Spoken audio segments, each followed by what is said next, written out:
What's up, everybody? A spare with a gun here from Sleepless Nights with another episode on the Space Engineers Inspiration series. You may have been able to figure out just from this build, but I'm kind of going full-on Star Wars this episode just because of the new movie, which was amazing. I'm so excited. So yeah, and don't let me hear otherwise. I'm kidding. Everyone has a right to their own opinion. I just have a right to ignore it. So, this is actually a really cool build. I will note, this is the blueprint version. The link in the description is actually going to be to the world file, because it makes it easier on everybody for downloading it, but for some reason, every time I record it, like as soon as I hit the record button, Fraps crashed on the world version. No clue why, but it did. So I loaded in the blueprint version.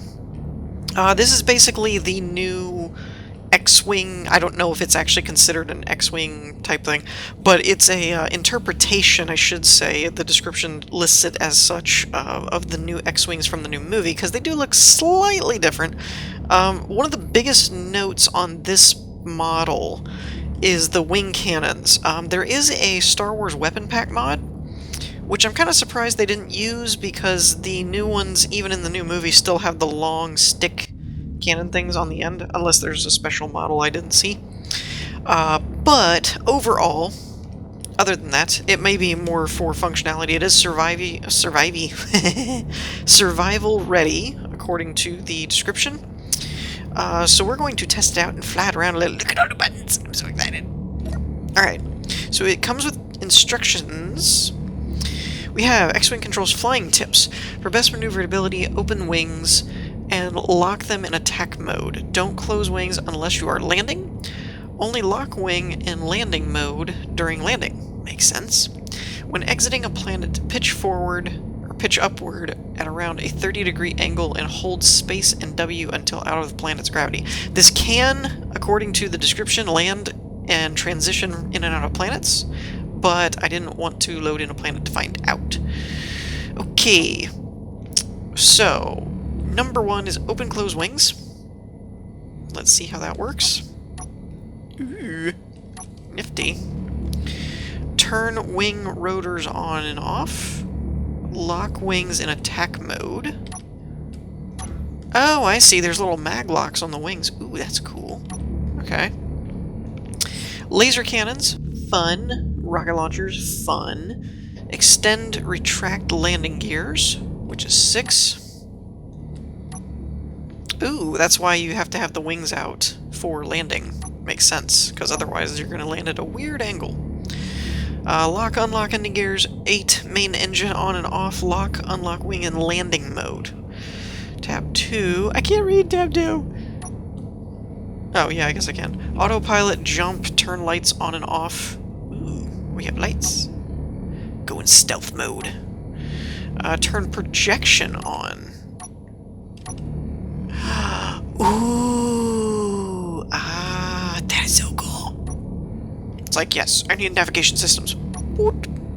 Turn the lights off. Alright, cool. That's awesome. And we won't bother with the autopilot for now. So, we don't actually have any planets and stuff to compare to. I didn't want to load in and make it really laggy or anything. I'm still trying to figure out exactly how my frame rate's going to work from now on, and what will mess with it and what won't. Acceleration looks good. The well, I should say top speed is like everything. Everything has the same top speed. Acceleration is a little bit slower than I would have expected from a fighter, but overall it's still really good. And maneuverability at such speeds is really good too. It's very maneuverable. So this would be cool to have in a PvP map. Switch to Pulse Machine Gun Red. Oop. Oh, yes! Where's my TIE Fighters? Give me some TIE Fighters. Let me at them. Alright, and rockets. So that's kind of the standard rocket launcher, I guess. No modded there. Oh, that's so cool. Whee! Can you fly into your own beams, I wonder? If you turn fast enough? No, I don't think so. Alright, so then when you were coming in for a landing, you could unlock, collapse. Whoa, boy, I broke something. Look at me break things. Okay, I definitely screwed something up. Oh, and I got it back! How did I do that? How did I do that? What is this one? Landing gear locks, wing locks. Oh! Was it wing locks that I was supposed to do?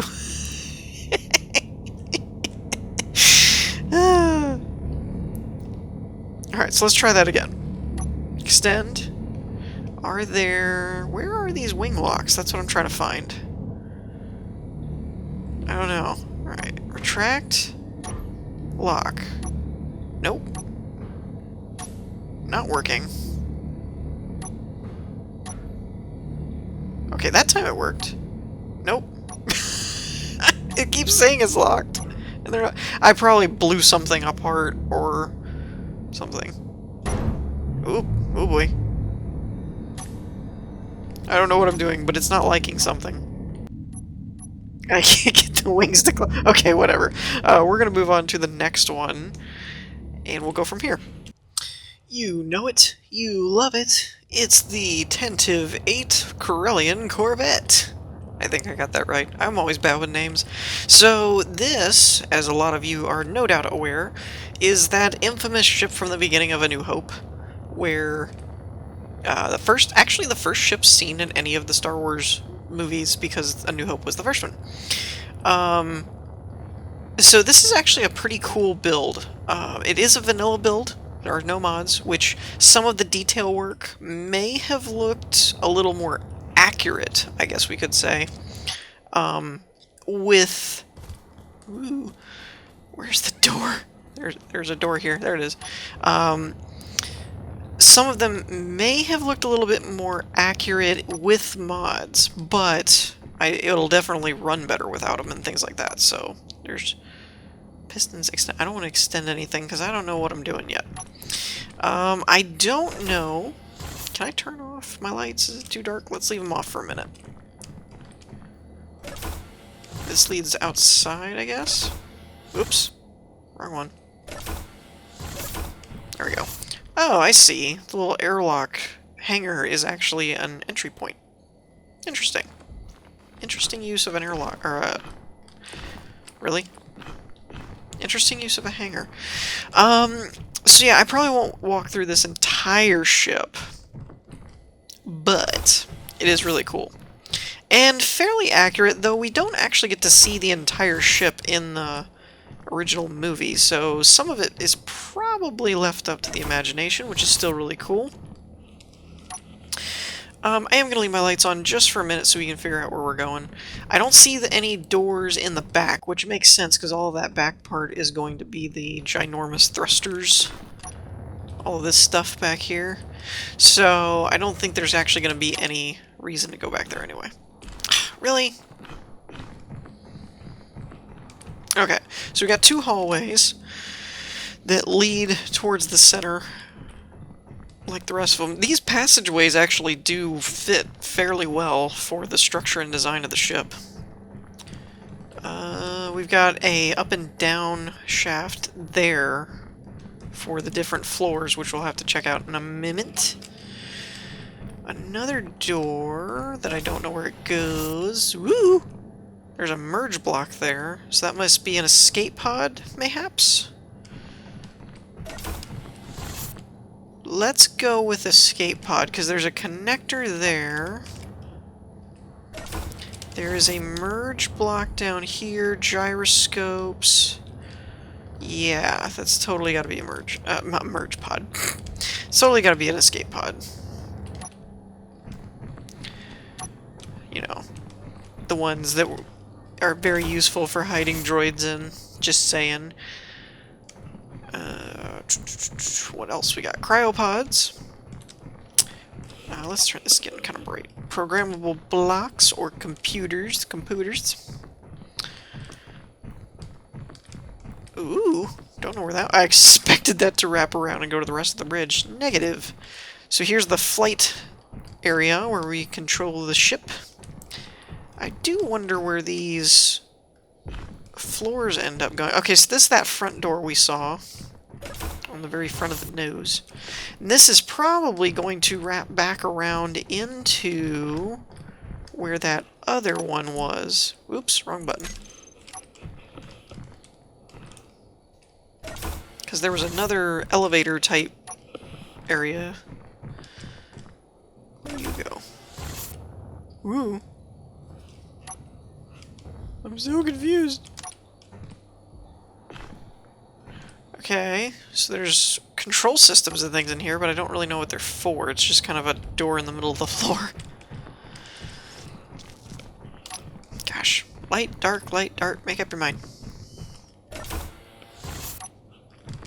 Okay, so this leads outside to another merge block section. Intriguing. It's also possible some of this may be merged together to accompany for some kind of like a odd design where it wouldn't work any other way, so they had to make like two ships connect or something. Not sure on that. Didn't quote me. Okay, so we have like a small fighter hangar door there. And this is that main elevator shaft. Let's actually go up, see what's up here. Because I was curious about that myself. It's very bright and then very dark. So, medbay. Interesting. Let's give it a whirl. And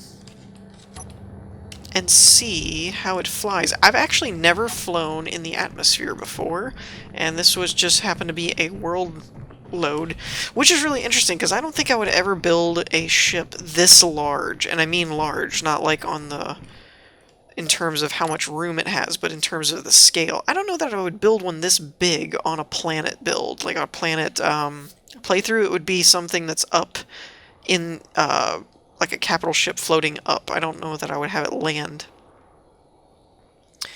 So it actually takes off pretty good. I'm relatively surprised by that. Okay.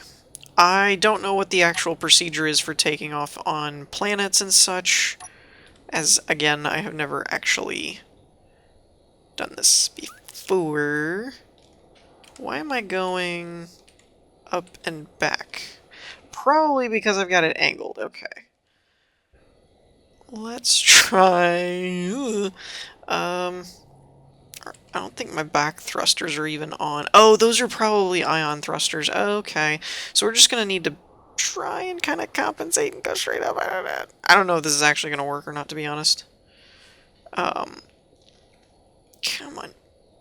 Because I kind of messed it up to begin with. I should just held the spacebar, but I'm moving too far, like, backwards. Do I have an altimeter? I don't know if they added that or not. They might have.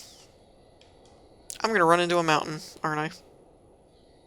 Well, the good news is I'm kind of flying upward. Anyways, so you get the idea. It can fly in an atmosphere as long as you're not as crappy of a pilot as me and know how to fly in an atmosphere. Okay. Having said that, let's move on. Alrighty, and last but oh so certainly not least is the Ebon Hawk, which, for any of you that have played Knights of the Old Republic, know exactly what ship that is. And if for any of you that know that I am a gigantic fan of Knights of the Old Republic, this is my favorite one so far. And I've done Ebon Hawks before. This one, though, is actually different because it's built on the large ship grid, which is probably more accurate, but not typical. Most of the time people do the small ship grid or things like that, and it doesn't end up feeling not quite to scale, just not as detailed as it could be, or authentic. Some of the little details and things can get lost in translation, I suppose. Now, the one thing I am having a problem with is the door. I know this world loads you in to the setting already inside the ship, but I already found how to get out from up here, like the emergency hatch, but I'm not sure how you're supposed to get in where the main... Oops. Wrong order. Where the main, yeah, ramp door is. button, to be more accurate. The door I know about where it should be, but the button I can't find. So there's that. So this is the main, like, emergency elevator type access type thing. They actually did a really, really good job, though, at keeping everything pretty accurate in terms of location. Design is a little bit creative, but that's kind of what happens when you're working inside of another game. But here's the engine room and all that with the hyperdrive and blah blah blah, all that fun stuff.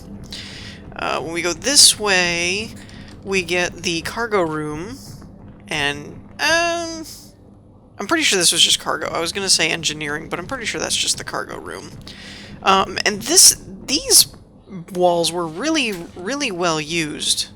I thought this fit perfectly for an Ebon Hawk, or pretty much Star Wars. It has a very Star Wars-y vibe to it. And this is the main... I should keep saying main. There is no main. The crew quarters on the left side of the ship. Which, anyone that's familiar with the game would know that there was multiple crews, so you had crew quarters on both sides. But yeah, overall the layout is really, really well done in terms of authenticity. It looks really accurate in terms of where everything's located and blah blah blah. So you can see some things were a little creative, like the jump drive in the floor. Not really sure what prompted some of that, but having like the couch and the map and, you know, all that good stuff. Oh, here's the ramp. Okay, so how do we open it? Where's the door? Garage shutter. Oh, okay, I thought it said shuttler, and I was like, eh? Timer block ramp trigger. Oh, so the shutter... Okay, but the weird part, I guess you had to have opened it already is the only thing. I didn't see an external button to open... open the main ramp, like without the shutter type of thing. Ooh, what are you? Access shutter, garage shutter. Okay, something's opening. Let's do access shutter. Okay, so that's opening. Oh, that's a pretty nifty little feature. Which I don't recall. Oh, there we go. So it was like a shutter type of thing. Go figure. Or garage door. And this is the right crew quarters. Pretty much identical to the other one. Okay, where does this go? This should wrap back around. Yeah, to the hyperdrive engine area. And this was pretty much just a storage room for one of the crew in the game that no one was really sure what it was for. It was just like a storage closet. And you've got the captain's quarters? No, maybe. No. Gosh, I can't remember. I think this might have been weapons control or something like that. I thought that was captain's quarters, but I think that's actually from the Old Republic. There's a model similar to this, where when you walk off to the side, there's like your main quarters. But I think in the Ebon Hawk, that was actually just the weapons and stuff. And then the consoles, they did really good on the window placement and things like that too. That was really cool. Alright, so let's see how it actually flies. I'm rather curious about this. So now that the landing gears are actually locked, so we should be able to lift off relatively easy. We do have this nice little platform to kind of give us a comparison.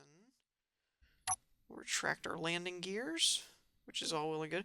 Just phenomenal job, though, on like a one-to-one scale detail kind of thing. I'm guessing... Okay, so you can open the ramp from the cockpit. There's turrets on top, which kind of double for the... Ooh, wow! It actually moves really well. Okay, so... Forward is its only kind of semi-weakness, but in terms of the gyroscope handling, this thing handles really, really well. Okay. Oh, goodness.